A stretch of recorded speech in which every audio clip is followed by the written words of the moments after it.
All right, well, there aren't many places where you can hop on a trolley and see all the sights. But in Olmsted County, you can do exactly that. In this week's Finding Minnesota, WCCO's John Lauritsen rides along with the Rochester Trolley and Tour Company.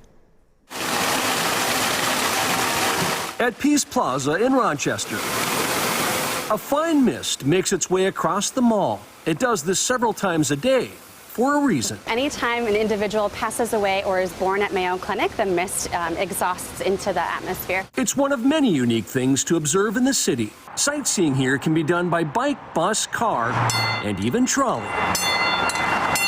Like a little San Francisco, the Rochester Trolley and Tour Company is giving visitors a chance to look at things from a different perspective. We have a lot of international guests that come and stay for a long period of time too. Since many of them come for the world-famous clinic, Laura Elwood and her staff have created a tour focused on Mayo's history in southeastern Minnesota. Each of their 5 trolleys is named after a member of the Mayo family or someone who helped the clinic get its start. We're good?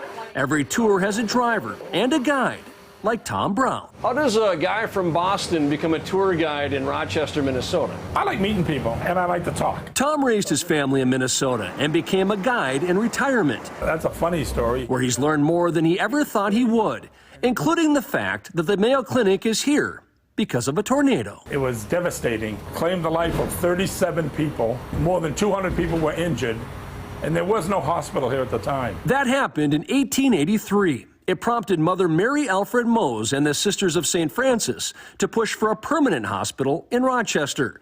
W.W. Mayo and his sons were doctors, and they were skeptical a hospital would work in the city, but they eventually agreed.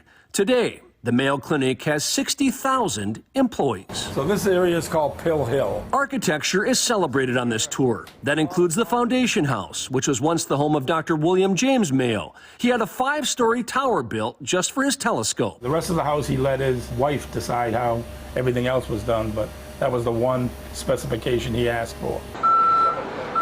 The 98-year-old Plummer House was the home of Dr. Henry Plummer and his wife Daisy. The house has 49 rooms, and it's as long as a football field. All the furniture inside is the original furniture. From famous homes to famous people. You are a Red Sox fan, but you have all the respect in the world for Lou Gehrig. Absolutely, absolutely. This house here behind me is the house Lou Gehrig would stay in when he was being treated for his ALS. Gehrig stayed with his doctor, which was common practice at the time. Ernest Hemingway did the same thing. This is Hemingway's house right here. His doctor liked him so much he gave him a key to the house. And when his family would come home from vacation, they'd often find Hemingway reading a book, one of his own. He was his biggest fan. Yes. Of himself. Of himself.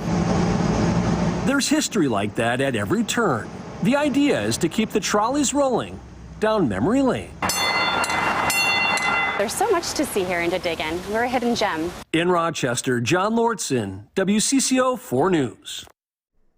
Rochester Trolleys also do fall color and haunted tours in the fall and Christmas light tours in the winter. For more information, visit WCCO.com/links.